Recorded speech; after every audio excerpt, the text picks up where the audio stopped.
Gonzaga continues to climb back up the AP poll with another quad one opportunity awaiting them this week in Corvallis.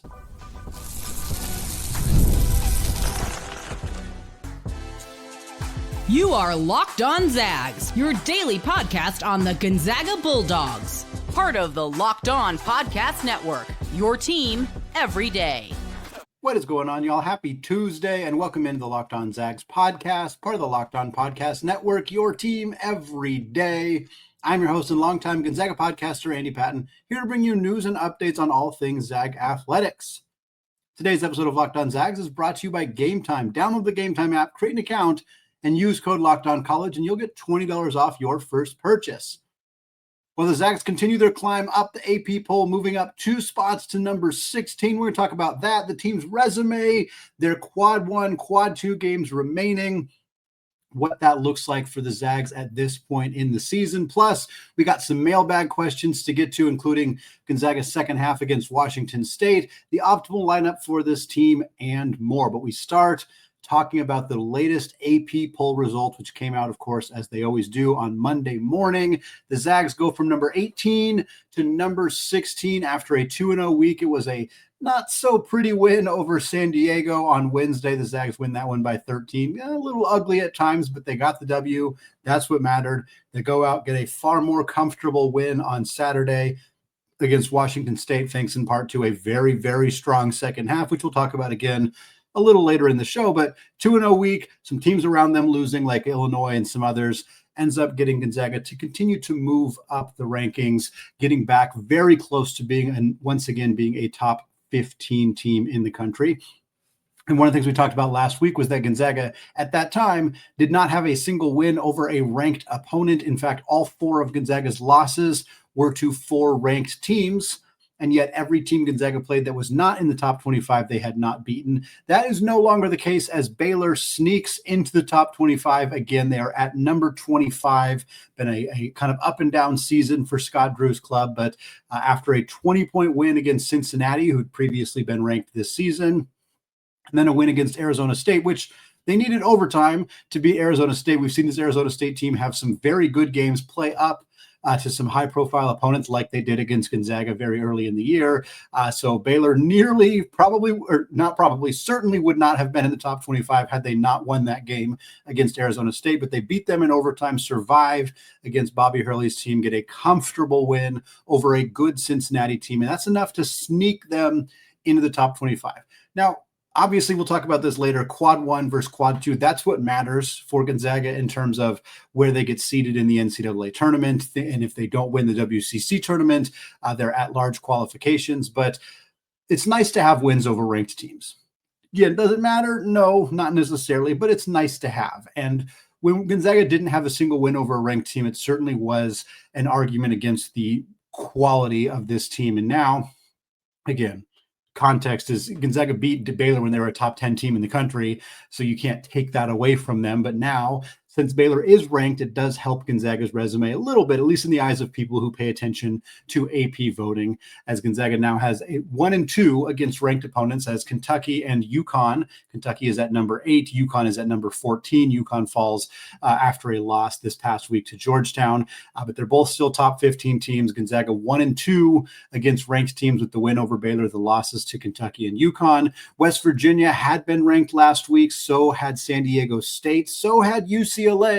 Another crop of teams where the Zags are 1-2 with losses to West Virginia and UCLA and a win over San Diego State. Unfortunately, West Virginia falls out of the top 25. They picked up 61 votes. They're very close to being a top 25 team, but not quite in that mix. San Diego State only gets 4 votes, in part due to a very ugly loss to New Mexico, where they only scored 48 points. So San Diego State not looking as good. Still a comfortable quad 1 game for Gonzaga, but certainly a team that is struggling getting into conference play. UCLA did not even get a single vote, as they have massively struggled since Gonzaga's lost to them. They've lost 4 of their last 5 games, 3 in a row. Mick Cronin's losing his mind. He called his team delusional. He said, basically, I'm great. My assistant coaches are terrible. My players are terrible. It was a really bizarre unless you know Mick Cronin, I guess, conversation that he had with the media after one of their losses last week, and then they turn around and lose badly to Maryland after that. It turns out if this was an attempt to motivate his team, did not work. They got smoked by Maryland. It had 21 turnovers in that game. Nick Cronin got ejected before it was even over. This program is seemingly circling the drain on their season, which is not great for Gonzaga. The game is still comfortably a quad one and hopefully will remain that way. But if things keep going the way they have, that could be a loss that comes back to really bite Gonzaga. St. Mary's finally starting to get some votes again in the AP poll, 3 votes total. They're 5-0 in conference play. Last week beat LMU by 25 and San Diego by 47, including scoring 62 points in the second half alone. That got them a little bit of love from the AP voters. Again, 18th or 16th in the AP poll. Talked about the record against top 25 teams, but what really matters is the net ranking. Gonzaga is at number 10 in the net right now. Their quad one record remains 2-4, with the wins being over Baylor and San Diego State, the losses being West Virginia, Kentucky, UConn, and UCLA. They're overall 13-0 outside of the quad one. That includes 3-0 in quad two games with the wins over Arizona State, Indiana, and their most recent win over Washington State. 4-0 in quad three, 3-0 in quad three games with Davidson, Pepperdine, and LMU being the quad three wins, whereas UMass Lowell fell from being a quad three win to a quad four win, along with Long Beach, Nichols, Bucknell, Portland, and San Diego. Looking at the things that may change for Gonzaga, Baylor is at number 20 in the net right now. I am recording this on Monday evening. On Tuesday, they will play Arizona at Arizona. That's a big-time game for this team. If they win that one, it's going to help solidify their spot in the quad rankings. They need to stay top 30 for Gonzaga's win to be a quad one win. Again, they're at 20 right now. None of the other quad one games are particularly close to changing. I say close being within 10 spots in the rankings of falling to a different quadrant. So for Baylor, they're at 20. They need to be top 30. Every other one is more secure than that. Quad two, Indiana is at 60th right now. If they do get into the top 50 in their most recent week, probably not a great sign for that, as they got waxed by Iowa very badly in that game. But if they find a way to win enough games to climb from 60 to 50, that will become a quad one game for Gonzaga. So as painful as it may be, we are rooting for Indiana basketball to some extent to get that resume a little bit beefier. Meanwhile, Wazoo, they're at 75th. If they drop even a single spot, which frankly might happen between now when I'm recording this and tomorrow when you are listening to it, if they drop even one spot, that quad two win that Gonzaga picked up at home would drop to quad three. So we do want Wazoo to stay in the top 75 for that quad two victory. Looking at quad three, Davidson's at 110th in the net ranking right now. If they move into the top 100, that quad three win would become a quad two win. So that is another thing to keep an eye on for the Zags.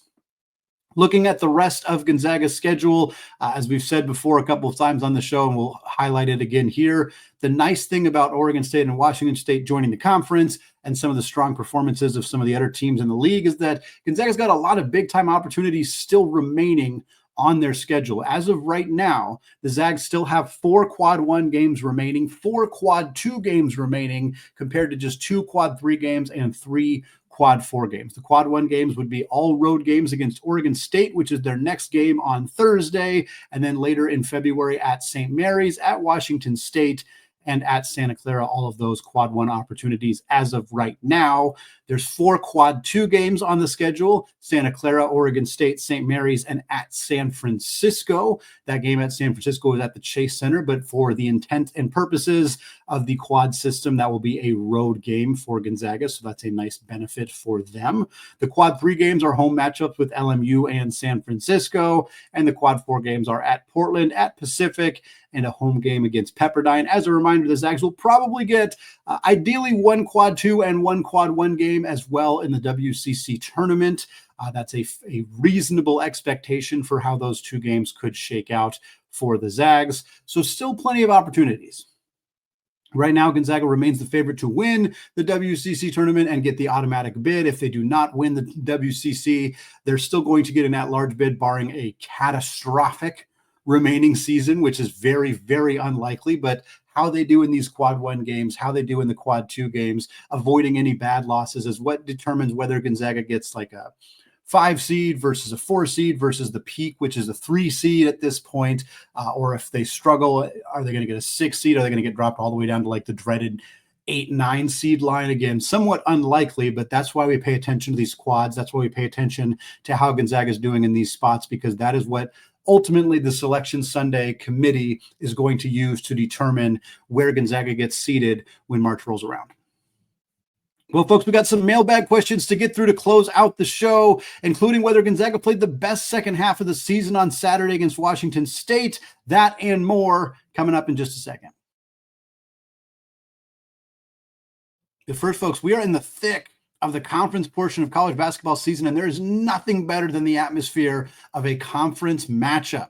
The anticipation of what's about to happen, the energy of the crowd, the unexpected coming to life if you're in Spokane, Zombie Nation, blaring through the speakers, and more. And now GameTime has a new feature called GameTime Picks that makes getting tickets to see your favorite teams play live even easier.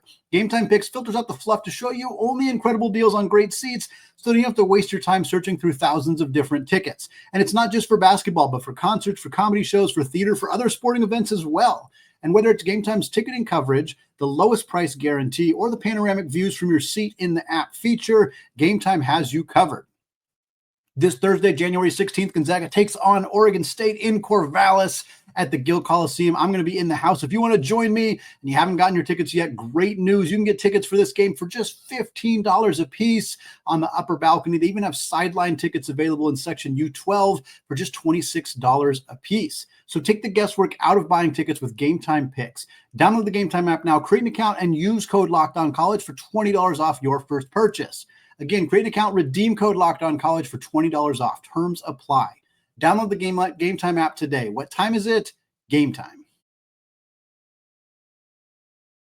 All right, folks, segment 2, still Andy Patton, still Locked On Zags podcast. And we're moving away from our conversation about the AP and the net rankings for Gonzaga to instead talk about some mailbag questions. We got 2 in this segment, 2 to close out the show in the final segment. A variety of different topics here. We'll get right into it. These 2 questions both come from Jeff via Gmail. Jeff says, Gonzaga finally had a hot start in the second half, outscoring Washington State 21-7 in the first 7 minutes on Saturday. Was this the best second half Gonzaga has played all season, even better than the second halves against Baylor, Indiana, or at LMU? It's definitely up there.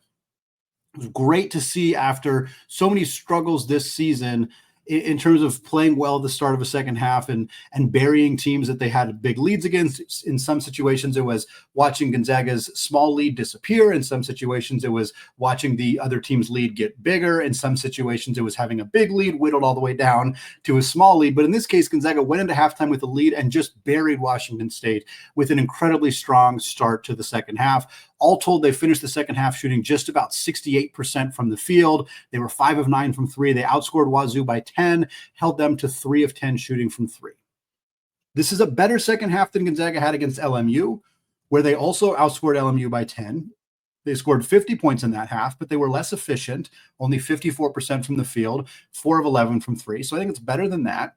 Definitely better than Indiana. Gonzaga actually got outscored by Indiana in the second half of that game. They just scored 57 in the first half, so they're able to kind of coast on that. But it is not better than what was definitively, clearly, unquestionably the greatest second half that Gonzaga played this year. And it gets overshadowed by the fact that their first half was arguably better, and that's the Baylor game. People talk about how, Gonzaga, even against Baylor, they struggled in the first part of the second half. And that's true. They did. But overall, Gonzaga's second half against Baylor, dominant.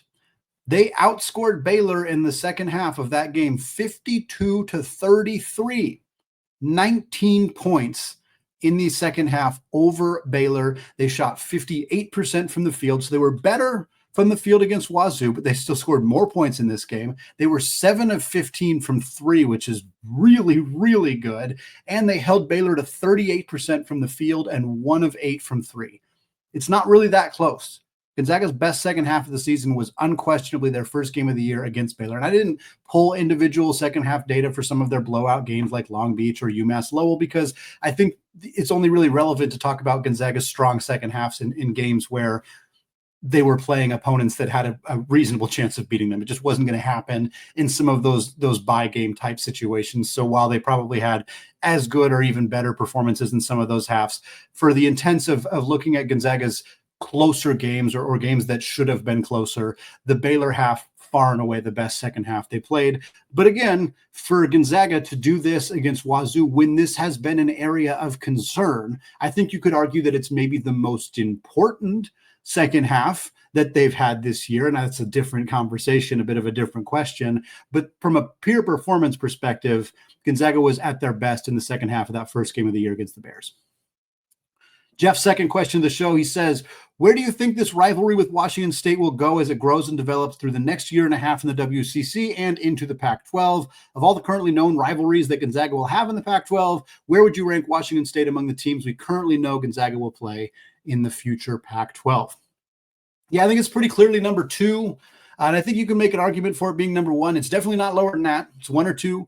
I think it kind of depends on context here. Jeff, there was a little bit more to this question. He talked about the women's team as well and their comeback or their win over Washington State and how it was kind of avenging the loss to Wazoo last year. And I think if you're looking at it from a men's and women's basketball perspective, or even if you're looking at a full school perspective, that may give Wazoo the edge.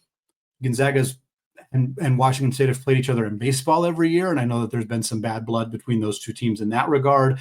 From a women's basketball perspective, it's a pretty consistent game that these two teams have played in the non-conference prior to this season, of course, where they're both in the WCC. So I think, and then just obviously the regional aspect, it's 75 miles away. It's a 90-minute drive, if that. Like that is what drives this rivalry with Washington State. If you are purely talking men's basketball, it's San Diego State.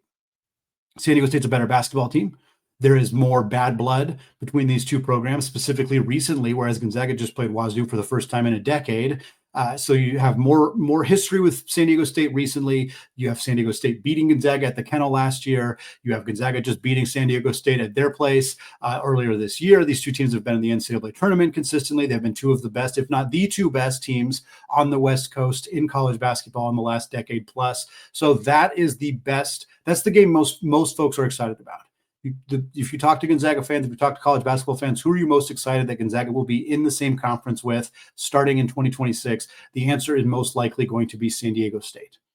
But if you look at it from a full scope, I mean, the women's basketball doesn't have much of a relationship against San Diego State. And you look at it from other sports perspectives, it's going to certainly skew Wazoo in that regard. I'll give you a kind of just an overall ranking here. And really, Gonzaga doesn't have established rivalries with most of the schools that they're going to be in the Pac-12 playing against, which is why they have the opportunity to build new rivalries and build out some of these kind of opportunities to put some history down and do stuff like that. San Diego State and Wazoo, we've already talked about them. The other 5 schools that Gonzaga is going to compete against in order. Boise State is next. Not a ton of history. There's coach familiarity between Mark Few and Leon Rice, which is why there's not a lot of history between the two programs, as these two coaches have made it very clear they do not want to play each other. That will change, obviously, when they get into conference play, but because there is not any history, it's hard to call it a rivalry. It's just a regional rivalry. Boise and Spokane, 7 hours apart, pretty close to each other. There have been some comparisons. Boise State football has been kind of compared to Gonzaga basketball as being the best of the non-power conferences, but that doesn't really make it a rivalry per se. I think that'll develop into a decent rivalry, but it's not really right now. And I think that's why it's hard to kind of figure out where to pin it down. A lot of those same things are true with Oregon State. Not a ton of history between these two programs. Not a ton of history on either side. Women's basketball has more. Men's basketball doesn't have very much. There is a regional aspect, but again, it's not like Corvallis and Spokane are super close to each other necessarily. Wayne Tinkle coached, his daughter went to Gonzaga, Ellie Tinkle. She's married to Jeremy Jones. Does that make it a rivalry? No, it just makes there's a connection between the two programs, which is kind of fun, but not a ton there. And Oregon State's basketball history is not particularly strong. They were good in women's basketball last year, but they haven't really had a lot of success outside of that. Then I have Colorado State next, which really Colorado State, Utah State, Fresno State. There's not a ton there for any of them. There's more history between the women's basketball programs for Colorado State and Gonzaga, which is part of the reason they're a little bit higher, but there's just not a ton here. Utah State is rostering Pavle Stosic, who went to Gonzaga last year. Again, that's a connection, not necessarily a rivalry, just a connection. If Stosic stays there, that will mean Gonzaga faces their old player in Pavle Stosic in a few years again if he sticks around at Utah State.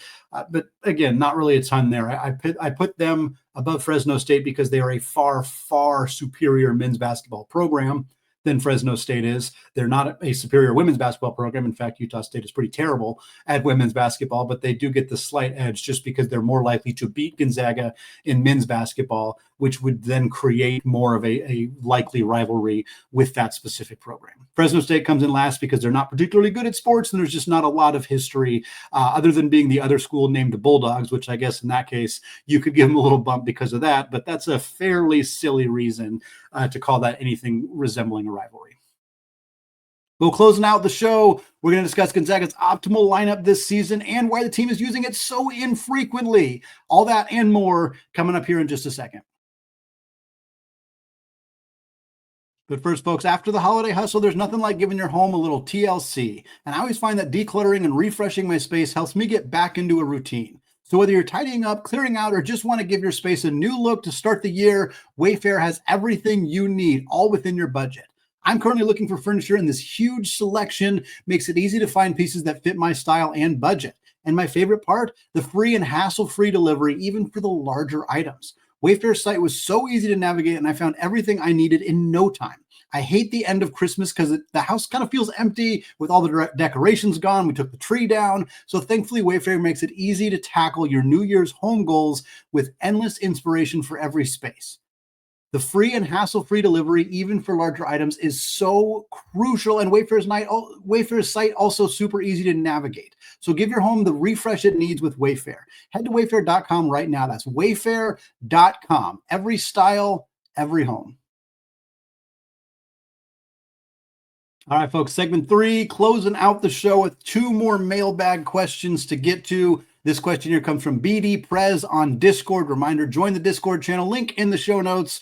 On audio and video platforms, the perfect way to ask your questions there. BD Prez on Discord says, per Evan Mia, Nembhard, Battle, Stromer, Greg, EK is the lineup with the highest predicted efficiency margin, but has only seen 3.3% of possessions for Gonzaga this year. Considering what you know about this team, do you think the Zags are missing out on some potential by not using this lineup more? By contrast, Mark Pope is playing his predicted highest efficiency lineup the most with 20% of possessions. I know he's a big Evan Mia guy. Yeah, Mark Pope is a big fan of Evan Miyakawa's website. For those of you who don't follow it, Evan Mia does a phenomenal job of doing some advanced analytics, some per possession data, does great transfer portal rankings, does various other things, including a recent addition to the site, which is this optimal lineup data. And he indicated that Gonzaga is playing their optimal lineup just 3.3% of the time, one of the lowest marks among the better teams in college basketball. And again, as a reminder for what that lineup is, Nembhard and Battle in the backcourt, Stromer at the 3, Greg and EK in the front court, playing just 3.3% of the time. To answer the question, yes, I do think Gonzaga is costing themselves some potential, could be playing better this year if they were playing this lineup more. I also would like to point out that I believe that this is something, whether Mark Few or somebody on the staff is specifically looking at this data, is looking at Evan's site, I don't know, but we have seen this shift happen.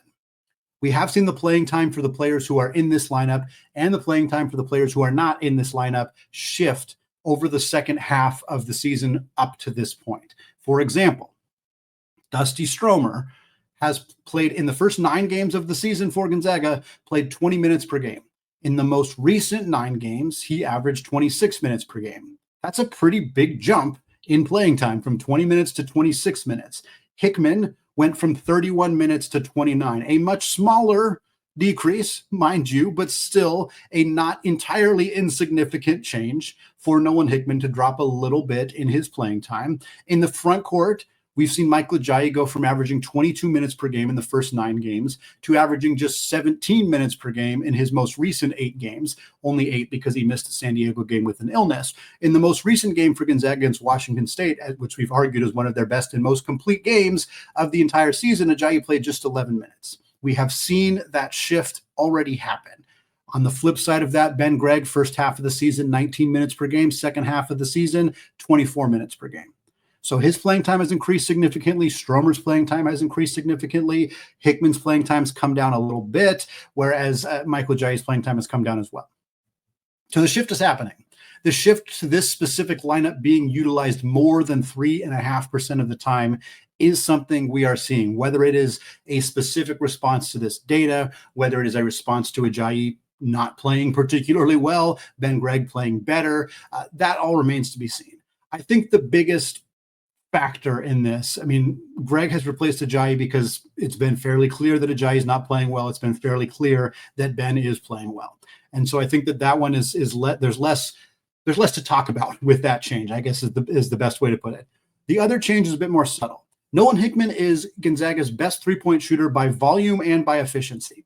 Nolan Hickman is a fourth-year senior who has been here each of the last 4 years. He is comfortable in the system. He is familiar with Mark Few, and he's kind of considered a senior leader. Obviously, the Zags have a ton of leadership on this team, but most of the guys haven't been here for, Nembhard's in his second year here. EK's in his second year here. Battle's obviously in his first year here. Ben Gregg is a counterexample of that. He's been here for many years, just like Hickman. But I think Hickman's perceived value as a three-point shooter, I say perceived, I mean, it is there. He is a good three-point shooter.